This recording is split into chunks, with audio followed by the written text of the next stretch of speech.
ATM， 我是未来银行行长胡瓜，我是乡里 Sandra。未来银行很多现金，各位用智慧来提款吧。好的，今天职场精英治世之战，治世，他们职场精知识啊，对 knowledge， 对他们呢，个个都有来头，年轻就创业了，对，而且还相当成功。首先要介绍的是刘嘉生，你好。哇，嘉生你好，创立了坚果品牌，哇，而且呢，念书就创业。对啊，年纪轻轻就已经在开店了。实在看不出你现在几岁，31、2。我现在28。太年轻了那你吧？现在您这学历是？我是台大 GMBA 毕业。哦你有跑过船吗？跑过船。为什么这样问？你晃成这样子，有没有？因为最近地震比较多，还在晕，你自己还还在晕。能晃，我们镜头也跟着晃了。来，接下来介绍何一佩。嗨，好像一佩以前是开餐酒馆的，哦，对，然后现在开一个更酷的东西，是什么？更酷是什么？东引牛肉面店，对不对，对？东引快刀手。你为什么这么喜欢创业啊？那个行长演戏不是那么稳定，所以我想势必要有一斜些，杠一下，对不对？一定要斜杠。哪个艺人现在大部分都斜杠所以嘛。我们艺界真的很难活下来，你知道吗？太接下来介绍一个更难活的杨生达。什么？哎，工作机会不多嘛，你也要斜杠一下吧？还可以，还可以。最近趁着那个学友演唱会票秒杀嘛，然后现在台湾的群众鼓吹我出来唱一场。我想说我自己就是收割那些没买到票的。哦，所以你一面卖东西一面学学友这样唱歌。而且他那个当天那个学友来唱嘛，来买肉夹馍9折。30你周年。会学张学友讲话吗？那我是学友，很抱歉这次让大家买不到票，但不过没有关系，小巨蛋有一家肉夹馍店，全面9折，等你来。蛮像的。然后歌是因为不能唱，没有，不然他唱起来你会更像。是，所以你当场可以去唱歌，那你就更多吸引来。买不到门票，干脆来肉夹馍，你就坐在那边可以免费听几首。对，我可以唱个几首。哎，先预祝你生意兴隆了。谢谢两位都一样了啊。接下来介绍的是我们的陈俊旭。哇，医师好，医师你好。他是美国自然医学博士啊。哦，他直接在加州开个诊所。California。而且他除了开诊所之外，他还写书呢。哎，不务正业啊！我本来也是台大复健毕业，然后工作1年就到美国去念医学院，再念医学院。那但是第2次医学院我就念自然医学。哦，什么叫自然医学啊？就是用比较天然的方法来治疗病人。当然我们也开药啊，在美国我的加州华州诊所我们是可以开西药的。是。但是我发现很多的慢性病不用开西药就可以治好，那为什么要开西药？所以就看他的书了，那个书写的。那我就把一些在诊所里面常讲的话呢写成书。那我第1本书叫《吃错了当然会生病》，那本书卖了50万本。哇！那最近这一本呢也蛮红的哈。那这本书我是来宣传我新书的哈。是。绝不说可以哈。那这本书叫做《更新粒线体，根治慢性病》。那这个题目很重要，它不是逆转，它用根治2个字，因为我们现在发现很多的慢性病，几乎90%以上都是粒线体失衡。那你把粒线体弄好以后呢，那个慢性病就逆转，到最后甚至可以根治。有一些治不好的，比如像高血压这种吗？那太简单了。真的吗？太简单了。什么？糖尿病也？糖尿病也很简单。很简单。糖尿病其实如果从粒线体角度来看的话，是肝脏跟胰脏里面的粒线体出了问题。都是粒线体的。常常是因为葡萄糖燃烧太过剧烈，然后它自由基太多，自我伤害造成。然后那个很容易啊，大概几天我们就可以慢慢的稳定粒线体，然后让它血糖正常。是，欢迎你来。接下来介绍李杰年，你好，来自我介绍一下。大家好，我是李杰年医师，我们现在在台北南京复兴站杰夫美皮肤专科诊所担任院长。直接你叫他走这样瞬间。你这个会太过分了。是哦，人拢会当拍猪啊，我会当讲一个。我跟你讲，怕懵怕那些加掉我不知啊。连地点都抢。好，你是皮肤科的院长。是，我是皮肤专科医师。现在是好发期吗？现在在这个换季的时候啦，会有一些过敏的疾病。对。那最常见的。过敏大家可以想象它的过敏源的来源啦，有的是吸入的，像最近在花粉，所以很多人会吸到花粉症。对，那像最近常常见的还有2个很特殊的，一个叫禽螨叮咬，因为禽螨是鸽子或鸟类身上的这些寄生虫，那它会咬你的吸你的血，所以提醒大家啦，就是戴好口罩啊，出去不要到处乱靠墙壁、靠叶子、靠树叶。不是啊，那野菜不是满地滚啊？对啊，这小朋友在那边乱滚。对啊，所以其实就滚了之后2天后就会出现在皮肤科诊所。对，欢迎5位精英，欢迎。来介绍2位专家，首先介绍超人气主播朱思翰主播，你好。主播你好。对，嘉义科的我们资深名医，这个资深还娃娃脸。资深。来，黄慧伦医生好。是，他是嘉医科的医师。马上进行第1回合存款争夺赛。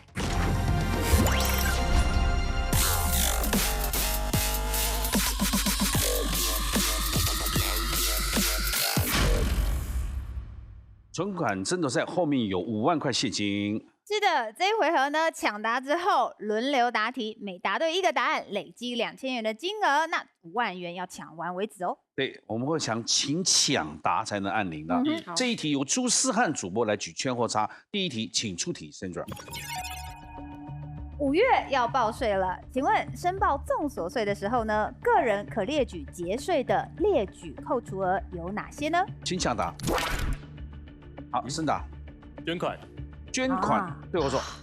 没有错，这个地方要稍微列一下哦，包括像是教育啊、文化这种慈善捐款给基金会的才算哦。这个捐款的话呢，只能大概是你总收入的20%如果是捐给政府机关的话，就没有这个限制因为捐款的类别太多了，所以刚刚提到这些捐款，等下就不能再打喽。捐款就不能打。那不律师就把大家打死。来，加2000块。继续。房租。对我说。没有错，房租也可以作为这个列举扣除额之一。是，来增加2000，以节年。政治现金是不是可以？政治现金对我说。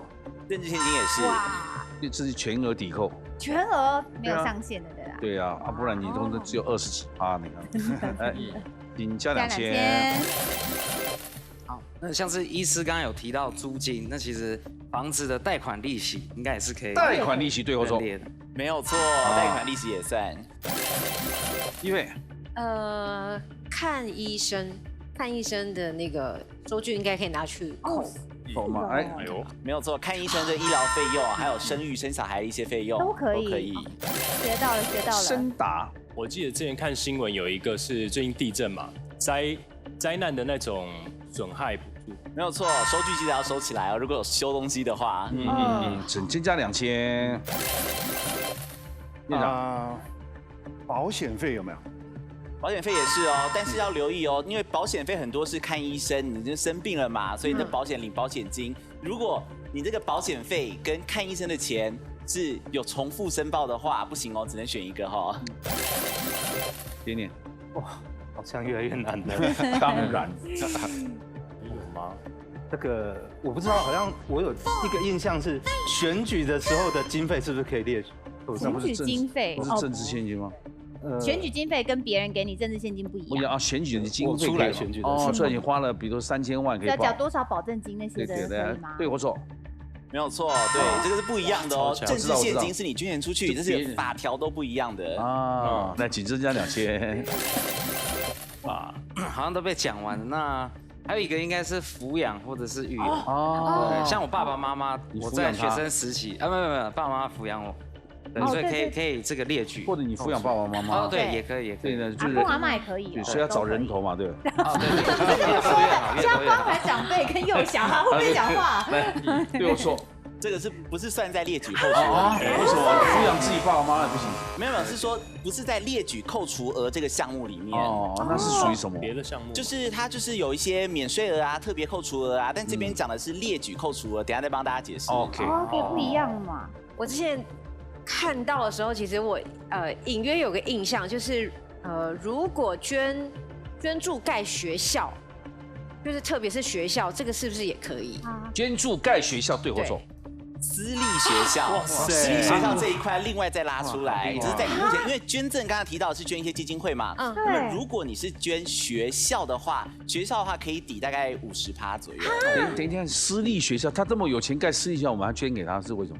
不是，是捐款给学校，他把我的收入捐款给这些私立学校的话，那么这个地方就可以节税。我懂他的意思，他不是没钱，都要竞争那个家长会长。你这样说就一切清楚了。然后我是往慈善这方面想的。我是想当家长会长，那我捐多少钱可以啊？是这样。又可以抵税，又可以当家长会长。真的啊！为什么要这样子？因为他拎的是 Hermes 的包 OK， 懂了。看不懂那个 Hermes 包吗？来，请加2000。真的？就是粉丝团超过15万。来，请打叉。想不到嘞，怎么？还有吗？夫妻合体报税，夫妻合体报税，对或错？这不是列举扣除额，这也不是。那接下来是韩院长。我不晓得讲的对不对啊？我在美国报税有一个叫做 educational credit， 就是教育的应用，就是说如果家里面有小孩子的话，他们的学费或者是他们的教育的那些开销是可以拿来抵税吗？可以抵的，但是我不晓得这一个算不算在列举扣除？你确定是这样吗？你确定是这个吗？教育开销可以抵税，对或错？它是列在特别扣除额，不是这个列举扣除额。它可以扣了，但不是这个项目。还有答案吗？对，真的是越来越难哈。对，下次会计师拿报表给我的时候，我会好好认真把它背好。这个赠与不知道可不可以？赠与可不可以？赠与刚刚讲过了。来，请打叉，只剩你一个一配，通通加入 X 战警了，看你。等一下，不是。我们还没讲完列举扣除额吗？有这么多可以扣哦。你想不到了，我真的想不到了，想不到。请打叉了。好，没关系，我们可以刚刚这个是学问蛮深的，报税这种东西啊。那我们请专家帮我们再解说一下。啊，列举扣除额还有一个刚刚没有提到的，跟选举也有关系，罢免。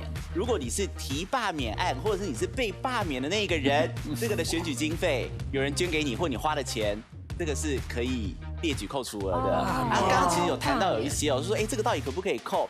其实报税好像说难，其实也没那么难。其实最主要它就是一个你的收入净额乘上一个税率。哦，那净额怎么算？净额就是你所有的收入，第一个先扣免税额，免税额一个人基本上大概就是9.2万元。哦，先扣这个，扣完之后再扣，刚好提到特别扣除额。对，特别扣除额就包括像是身心障碍啦，或者是小朋友的一些教育费用啦等等的，这个是或是你薪资艺人啊，有些你可能因为我要领这个薪水，我需要置装费啊什么的，这可能是可以列在特别扣除额里面。再下来这个才是标准扣除额或者是列举扣除额，这两个只能选一个哦。这两个选一个，所谓的一般的标准扣除额就是12.4万元。所以说刚刚提到的那一些，你全部加起来有超过12.4万元的话，你再去报，要不然就用一般的最正常的这个标准扣除额，每个人一视同仁，他可能会再增加一点点这种方式来去报税就好了。好，听完这么多，好像很困难，对不对？大家善用网络哈，那个网站网络申报，就是包括财政部的那个网站啦，它其实都会帮你算好好的啦。啊，当然如果你有一些他没有做记录的，那么你可能就是去补一些资料，然后说这个我也想要列举或报税什么等等的。要不然其实通常大家收入如果都还算是比较单纯、比较稳定的话，网络申报最快。好，接下来由黄慧伦来举圈或叉，来请出题。台湾每3个人就有1个人有过敏的问题，请问哪些生活中的习惯会导致过敏？什么事？什么事？要等行长喊的。医生想跟我的主场。我前面在讲，你都没在听嘛？来，请抢答。来，院长。我这边哈。就是你。就是你啊，就是我个人呢，如果我3个月不打扫房间，我就比较鼻子过敏。正确。请加2000。然后有时候这边1个礼拜，对啊，但每个人也不一样，湿气又重。你刚刚那厨师说，你把他答案讲掉了。没有，我说在那个今年的。好，我们门诊常看到熬夜啦，熬夜的人来，他的过敏常常会大爆发。他皮肤科医师在讲错，根本就只知道直接拔掉的。那熬夜压力好大，正确。其实日夜颠倒或者是睡眠的这个作息很混乱，免疫力自己都会这样上下下。像空姐这种。对，所以其实你看空姐他们会有自己独特族群的一些毛病。所以很多空姐来看病吗？对，而且他们通常还会带一些睡眠的问题，甚至是怀孕上的一些问题。对，连经期都会乱掉，一下飞白天，一下飞晚上。来，请加2000。像是以前我家里有养2只猫跟2只狗。那我弟弟每次来我们家，他就一直打喷嚏，所以养宠物也会造成宠物的过敏，对或错？那是肯定会的嘛。一佩，吃生冷的食物是不是也会容易？因为我自己的体质是吃生冷的食物对我说。所以爱吃日本料理的也容易。应该说，像生冷、冰冷啦哈，那可能会对你那个温度的差别啦，或这些食物可能或许有一些过敏源，它没有煮熟、没有煮透，或许还是会增加你的过敏的机会啦，还是有可能。可是问一个问题，你如果出生在北海道或俄罗斯那个，就应该不会了。瓜哥问到重点，其实很多疾病有基因嘛，那基因跟内部环境跟生活的要素，他那个时候他的基因或许那个就不会对他造成过敏。真的？抽烟有没有直接伤害抵抗力？对，所以抽烟没有什么好处。不要乱蹦几滴。对，来加2000。我讲空气污染因为我这本书里面提到违规了。对你的行为过敏那个实验证明如果那个小老鼠它吸收到那个有空气污染的空气的时候呢，它的那个粒腺体在它的呼吸道里面会受损。所以这样的小朋友，像小孩子或者是小老鼠，你再给它吸到一点或吃到一点过敏源，它会很严重。对，就是空污 PM2.5，它会让我们的过敏症状变恶化，尤其是那些气喘或过敏性鼻炎。来，空污的问题对我说，不过因为医学博士，可是我还是要讲一下，我们这个是过敏源。那我们刚有提醒说，我们这个习惯，你如果告诉我说习惯，你因为太常去接触空气污染，或者说你因为没有戴口罩这个动作，或者是因为你可能我就会说，那是一个生活习惯，因为空污是它过敏源，可是它不是一个习惯。习惯了解。不是习惯，那是没有办法造成的它自己对环境上的一个习惯这样。OK， 好，了解。不过他也拿起书来了哈。他拿书的时候，我就应该给他考。那今天不要讲地址了啊！没有。现在其实瓜哥刚才已经讲了一个，我想这个没有人拿出来，我应该可以讲。好，就是经常进出冷热的环境。瓜哥刚才说温差，我只是把它捡过来当我的答案。忽冷，对我说，恭喜加2000。那刚刚因为讲到我弟弟嘛，那我弟弟其实蛮可怜，因为除了我养宠物，我妈喜欢种花，对，她在家里花粉就刚刚有人讲花粉过敏吗？还没有，花粉是一定有的嘛，来种花，来请增加2000。一佩，我想。刚刚也是瓜哥有说，但应该其他人没有说到吧？就是生活习惯，例如滤网不常清洗的话，是不是容易过敏？滤网不常清洗对我说，恭喜加2000。家电的滤网，没想到我们随便一开口就提示这么多人。自己别再说了。换我我不能讲话。喝酒。因为他是抽烟喝酒都来，都是菜。喝酒对我说，增加2000。这个我想到了，也是在环境的过敏源，譬如说经常我们有一个病人，他很喜欢在家里点精油灯，然后那个整个精油的环境里面有可能就会有过敏源。他不知道那个精油对他有过敏，然后他们就一直不断对或错。恭喜增加2000，所以各位买精油不是他摆了20-30种，每一个都让你这个味道，这个好像你都不知道自己有过敏。可是我以为点精油是好的如果你对那个没有过敏的话，我可以补充一点吗？请说。我个人的经验我发现我闻到那个精油，如果是化学溶剂萃取的我会过敏，但是如果水萃的就不会。所以精油的萃取方法会导致它在里面散发出来那个有没有化学溶剂，然后会让这是个人的经验我可能其他人我不晓得大家做参考。那这样很好啊，大自然你保护你自己的 DNA 就保护自己。对，也就是说大自然的香气我们通常不大会过敏，但是如果人工的香味比较会有这种问题。是，来嘉生，这个床单、枕头。就是长时间都不换洗，可能上面有狗的毛头皮屑这些。对或错？来，请增加2000，还有1万块，大家加油啊！一佩。OK， 我刚刚讲的是吃生冷的食物嘛，那吃油腻的食物是不是也容易会有过敏？来，油腻的食物对或错？错。油腻，这可能太广泛去解释。如果你因为这样子破坏你体内的菌相平衡啦，你因为造成体内发炎，或许可以，可是它不是那么常说我们吃油腻会过敏啊。好，来，真答。这是我太太，她会让你过敏。对或错？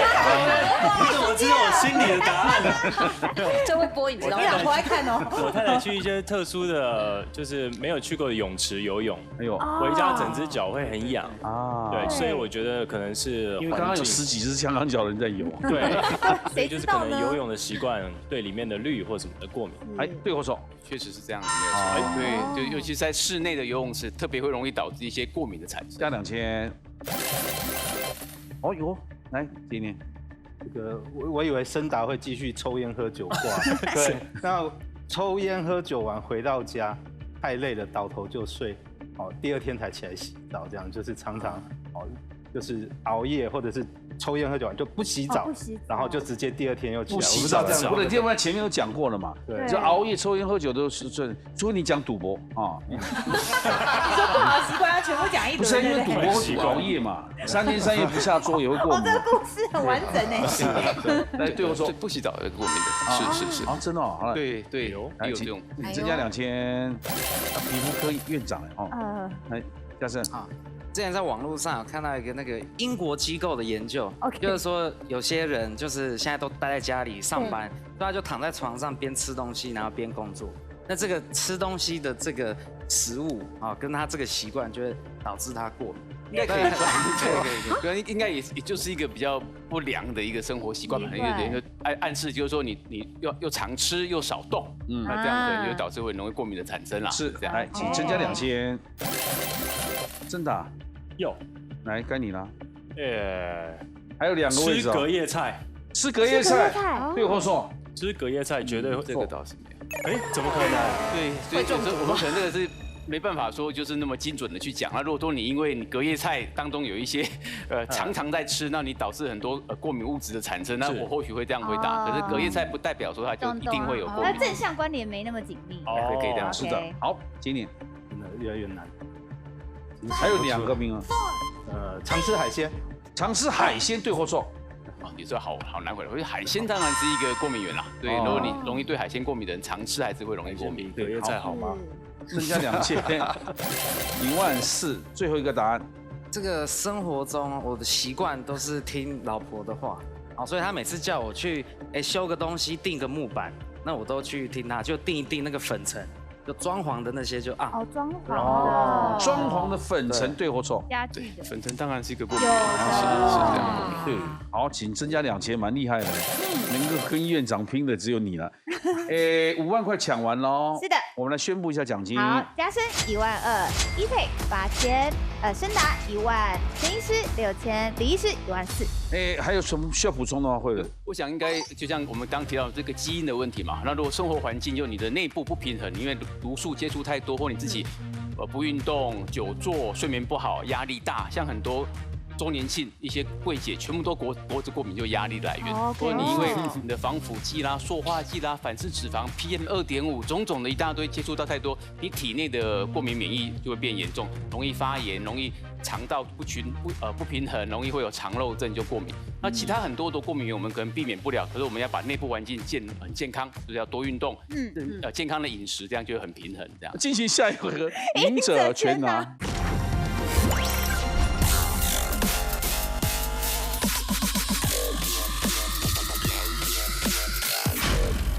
赢者全拿，Sandra，请讲规则。这一回合呢，同时作答 A、B 2个选项，答对的累积奖金，答错的这一轮就会淘汰，而每一轮最后留下1位，就可以把账户所有金额赢者全拿灌入自己的账户。赢者全拿总共进行3轮，第1轮请出题。美国曾调查企业征才方式，数据中发现，超过40%的人是用什么方式找工作 ？A. 靠人际关系 ，B. 靠投履历面试。请作答 ，A 或 B。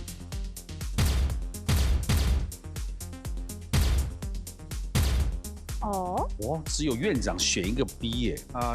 因为现在网络发达，或者是可能就是大家把想找的工作上网查一查，然后丢那个履历。我选 B 的原因是因为我选 A 哦。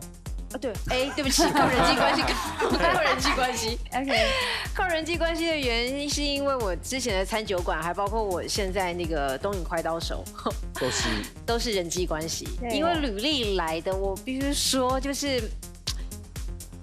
我后来在那个人力银行上面发现的，会一直投履历的，它基本上会一直不断的出现在人力银行上。对啊，然后因为可以打听嘛，就这个人介绍来怎么样，对，会相对稳定很多。对，因为一般可能有人要找工作，应该会先问亲朋好友，对，有没有什么推荐的工作这样子，对，就近找资源。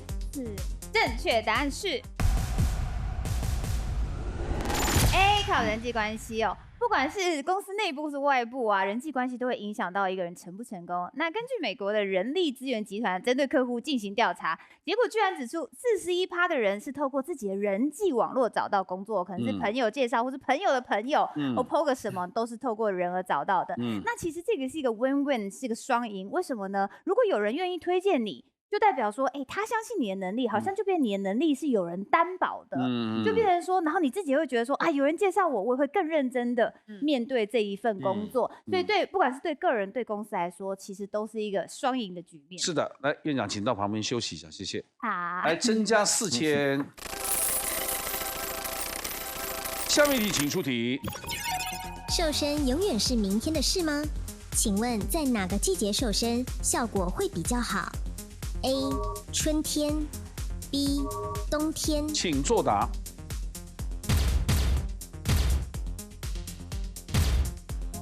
你可以只有你一个人选春天，来，请讲。也是猜。怎么会是只有我呢？因为我觉得冬天减肥不太可能啊。冬天就是一个要补充热量，而且很多温暖的食物，它的热量相对都会比较高。我应该要是对的吧？怎么会？申答。是你选 B， 因为冬天它本身我们身体就有御寒机制嘛，那你御寒机制，你那个代谢，你的热量的东西，你就是要不断的输出。只要你吃的不要太超过，就反而会瘦身。对，你就是光是这样在吹冷风，其实就是一种慢性的激烈运动。好，抖动。请公布正确解答。正确答案是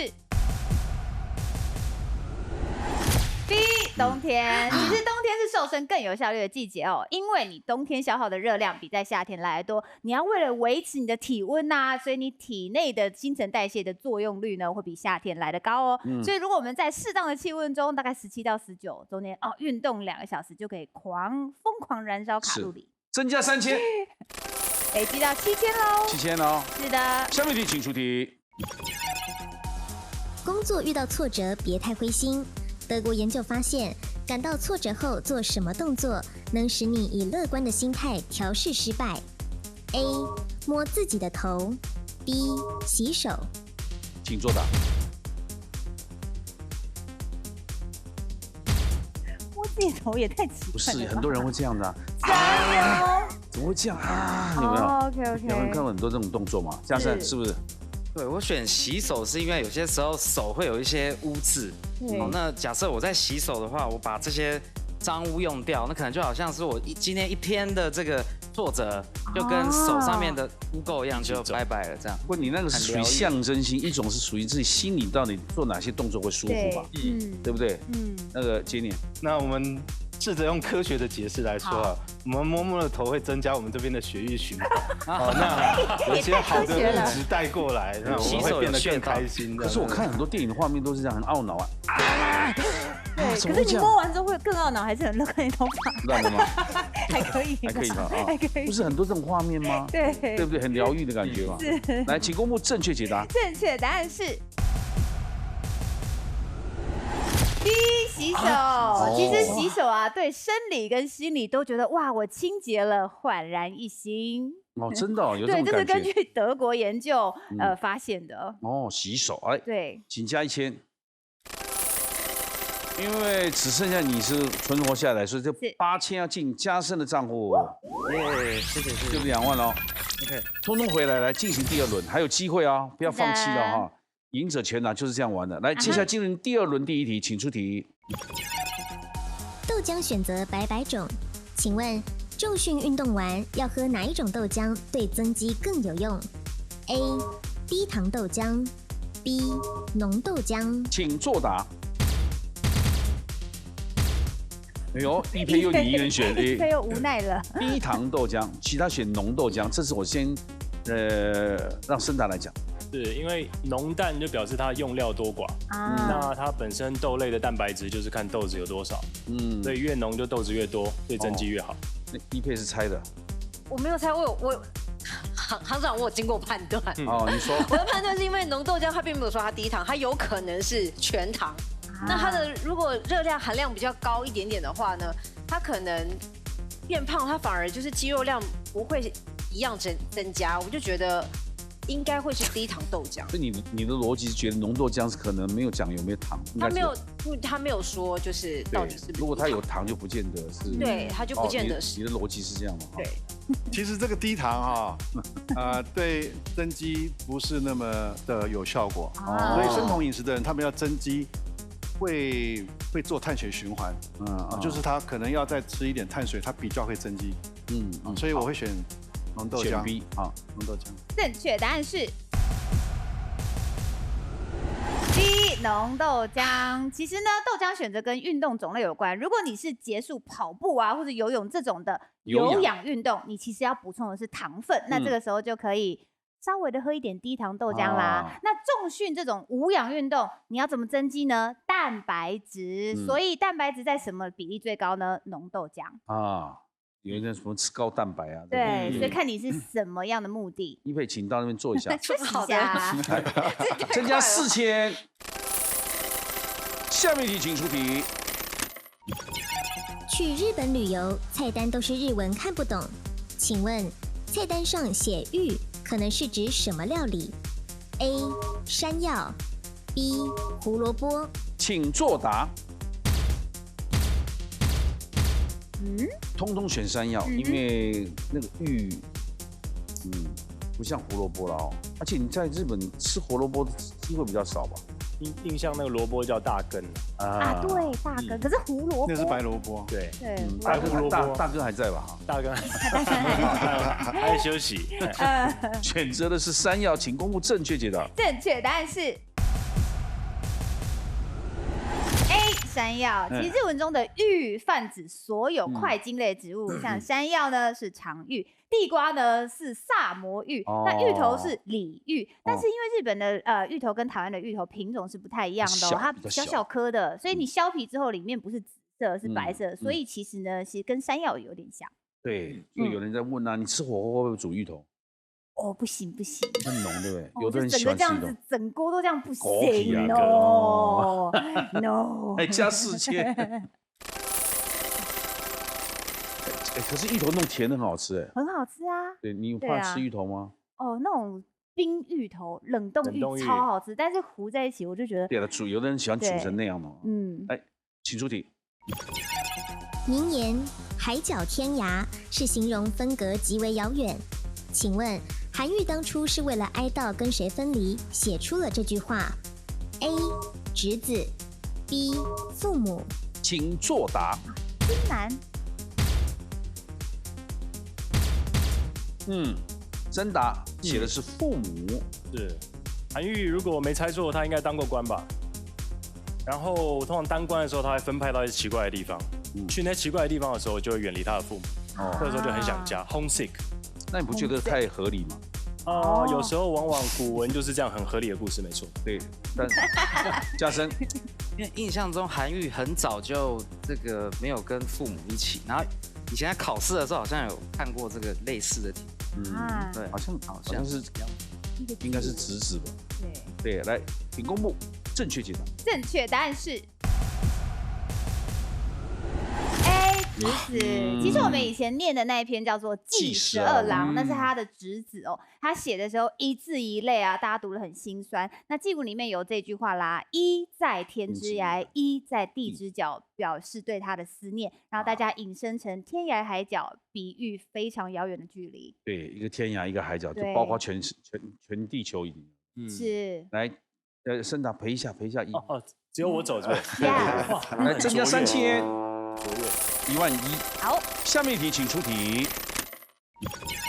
现代人常用外送平台点餐，根据知名外送平台统计，备注不要什么食材的比例最高 ：A. 葱 B 香菜，请作答。好，你会选什么？你个人都吃啊？我都吃啊。哦，有的时候还觉得说，比方说霸王，你就觉得一定要加香菜，不然那味道就不。我以为做网络的都不吃香菜。为什么？我又不是视网膜，不是我也不是伯恩啊。伯恩也是啊，你不要说对啊我，他们两个怪人。对，来，请公布正确解答。正确答案是 A， 是葱哦。是哦。对 ，Uber Eats 呢，从备注栏里面选出来，大家会觉得不要香菜的感觉比较强烈，可是葱在非常多餐点里面都有，所以就比例上来看的话，大家比较常要标注要不要葱，所以不要葱的订单非常惊人。其实整体订单的5%都说不要葱，我们印象大家比较怕香菜。对，但是是整不要香菜订单的2.3倍。真的哦。哇，不用院长，还没有。都答错了，你不用麻烦你。我要麻烦他们两个回来。来，那个再增加1000。因为又是你答对嘛，12000纳入加深的户头，3万2，运气啊，很会耶。我觉得胜负差不多成定局，除非你们这一集累到3万4万了。第3轮第一题，请出题。根据劳动部调查，下列哪个科系毕业的大学生最好找工作？平均只要不到2个月就能找到第一份工作。A. 商业及管理科系 B. 社会福利相关科系，请作答。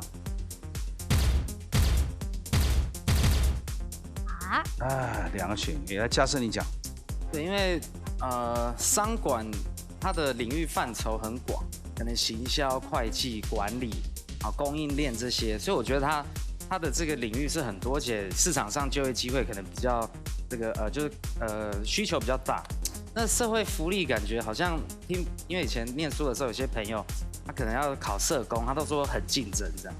对，所以我判断可能是 A。我选 B， 因为刚刚他也说了，就是他在考的时候很竞争，所以他这个科系毕业出来的，基本上他比较好找工作。请公布正确解答。正确答案是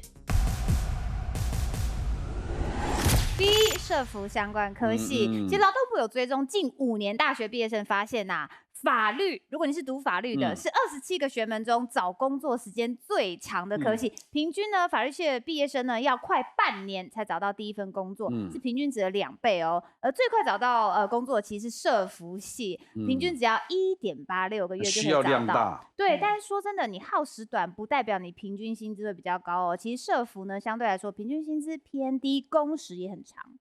2位请到那边坐。现在最高额奖金刘嘉生已经在这一轮是离开，但未必他会输，因为除非你要赶上3万2，请加3000。对。下面一题，请出题。根据挪威大学研究指出，工作太无聊可能会造成什么风险 ？A. 肥胖风险 B. 失智风险，请作答。作答。 3个的选。你公布正确解答。正确答案是 B， 失智的风险。如果你的工作太无聊，性质太简单，你有可能增加失智的风险哦。这是由那个挪威奥斯陆的大学做的研究。因为你的工作呢，你有没有在动脑会差非常的多。如果你的工作需要挑战你自己很多极限的话，你的头脑有在动，反而可以预防失智的哦。那在这个研究30到60岁之间这个时间，如果你从事缺乏挑战性的工作，到了你70岁之后，你罹患轻度认知障碍的风险增加66%，失智风险增加37%。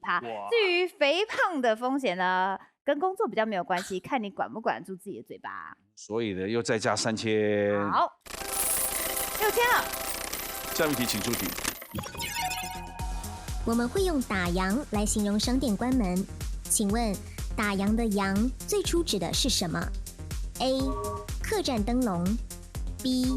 营业用火，请作答。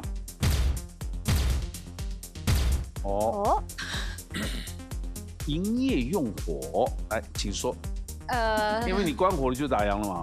对，关火的肯定得打烊，但那个其实我们一般都会说那个你们还没最后一轮要点菜，师傅要下班了。对。可是师傅下班，大家还是坐在那边喝啊。对。所以呢，其实我刚刚有想说会不会是 A 啦？哦，但因为我不知道说打烊这个词它到底是什么时候出现的。因为客栈灯笼，因为它是比较久远以前，就是我们才会用灯笼嘛。那如果营业用火是比较近代，所以我想说打烊，如果是我们现在使用的词汇的话，那应该就会是 B， 比较不会是那个灯笼出现。杨生娜选 A， 因为就是熄灯嘛，我觉得就关门了。打烊喽。对，然后那个拆字，我在想说会不会是用以前的什么羊脂油弄的那个什么拿来灯芯的，把它盖起来。对，我在猜。肯定休息了。来，请公布正确解答。正确答案是 B， 营业用火。其实根据教育部的它里面它有特别解释哦，阳可以分成它的古字就也是有火边的意思，对，它是融化金属的意思。那西汉的语言学家他就有杨雄里面就有记载啊，阳是跟炙热的火有关。那你打烊之后就是把店里面要用的火啊熄灭啦。那今天熄灭完之后，今天工作结束，不再营业喽。对，增加1000。只有1配赢，所以7000块入你的账户。15000，来，通通请回来。3轮都结束了，我们请 Sandra 乡里来宣布他们的奖金。好的，加深的32000，1配15000，孙达10000，陈医师6000，李医师14000。恭喜嘉生成为今天的冠军，进入最终决战 Battle ATM。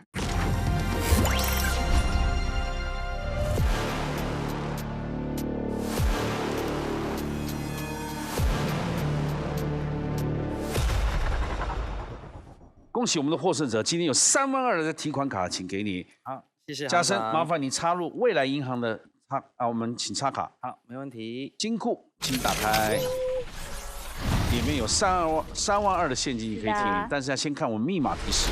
好，2个密码分别是总笔画38画创业的精神，或是总笔画56画老板领半薪。哦，良心发现，良心发现，对。同舟共济啊，哦，对，那创业精神呢？创业精神是一马当先，越挫越勇。这个卧薪尝胆，感觉也有可能。百折不挠，百折不挠，都好听的。是。创业的精神，阿甘精神。哦，肝也会这个。精神不好，对，阿甘精神，对，阿甘精神，你要选哪2个题目？因为感觉创业的精神会蛮难的，所以我选老板领半薪啊，反而是比较对。好，请锁定老板领半薪。好，创业的精神你没有选是哪4个字呢？请看，锲而不舍，叫锲，这个很简单。那这边老板领半薪，请拿起笔来。好，题目一公布之后，哪4个字之后要进行的是60秒，有计时的。记住你的口诀是先消除、清除、写字、密码。对，记住哈。是记住，不能跳歌哈。好，来，请出题。共体时间。冒喜啊！来，请开始。好，清楚。1、2、3、4、5、6。来，6。清楚。1、2、3、4、5、6、7、8、9、10、11、12、13、14、15、16、17、18、19、20、21、22、23。来，23。共体10，清楚。1、2、3、4、5、6、7、哇，真的很多呢。好，煎了10。好，煎。共体时间。煎，1、2、3、4、6、7、8、9。啊，写错了。好，来，请写。OK。那清楚啊，时间的艰，艰难的艰，不会写啊。对，还有几秒？10、9、8。艰难一起想，对。艰难。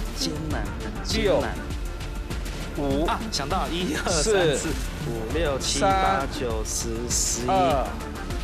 啊，1，好，解不出来了。哎呀，没有办法完成，时间到了。不好意思，对，时间到了啊。